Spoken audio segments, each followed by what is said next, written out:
Another St. Patrick's Day is upon us. In this video, I'm going to show you how you can survive the St. Patrick's holiday with 5 tips.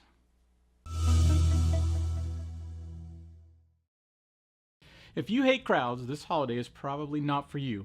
Almost every bar and pub in America becomes an Irish pub for the day, or even the weekend.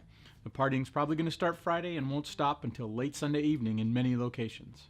And if the weather is halfway decent, it will seem like everybody and their brother has decided to go out and celebrate their Irish heritage.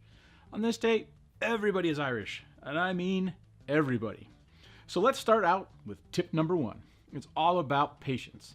If you're going to a bar or party, you're gonna need a ton of patience. Just accept it. You'll be much better off if you go in with this mindset. Be prepared for long lines to order drinks, food, and visiting the restroom. Be kind to the people serving you, even if they're not kind to you. They're under a tremendous amount of pressure on a day like this, and it's up to us to stand apart from the masses. And remember, greet everybody with a smile. You're just going to need patience to deal with the crowds. I've heard a lot of people refer to St. Patrick's Day as amateur day, and usually because it's the time when people who don't drink, often they go too hard, they go too fast, and they end up wasted. This usually leads to sick girlfriends, angry boyfriends, and a whole host of other issues. Tempers are likely to be short, especially as the day wears on, so you're going to need extra patience to deal with the chaos. Be patient. Do your best to diffuse or disengage if you get caught up in a tense situation. If you do something stupid, you run the risk of ending up on the wrong side of the law, as the police are going to be out in force trying to keep things calm, and they're going to have little tolerance for bad behavior. If you do end up having to interact with the police, remember, keep it polite and keep it professional. On to tip 2. Carry cash and consider using it for everything. Leave the credit cards at home. It'll be faster to buy drinks or food as you go instead of opening a tab. You're not going to want to stand in a long line waiting to get your bill and then close out.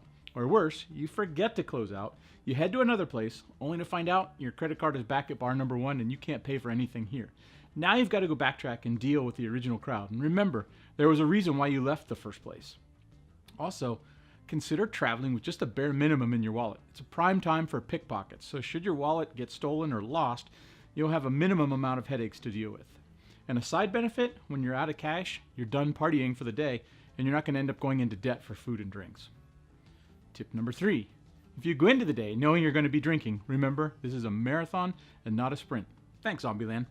This has the potential to be a very long day, with many places starting kegs and eggs at 7 a.m. and continuing well into the night.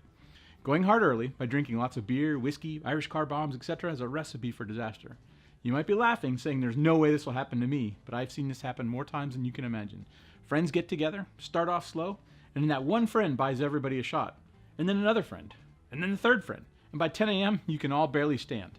So go slow and be smart, which leads us right into tip number 4. Make sure you eat and drink throughout the day. Start your day off with a hearty breakfast because you're going to need food in your stomach, and food might be harder to come by throughout the day. And also, keep consuming water. Consider ordering a glass of water with each alcoholic drink you consume. That'll help prevent dehydration.